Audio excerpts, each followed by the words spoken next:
Štát ti vezme 196 000 eur. Money please! My money.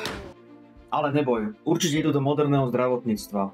Teda, ak za moderné považuješ nemocnice, kam si musíš priniesť svoj vlastný toaletný papier. Alebo tie peniaze využij vo svoj vlastný prospech. Ako? Ak si živnostník, každý mesiac platíš 344 eur na odvodoch. Čo za to dostaneš? Nič.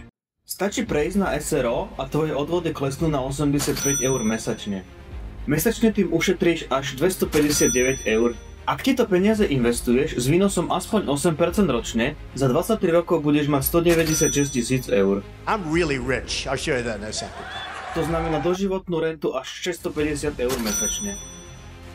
196 000 eur je suma, ktorú môžeš mať zdarma, ak spravíš správne kroky.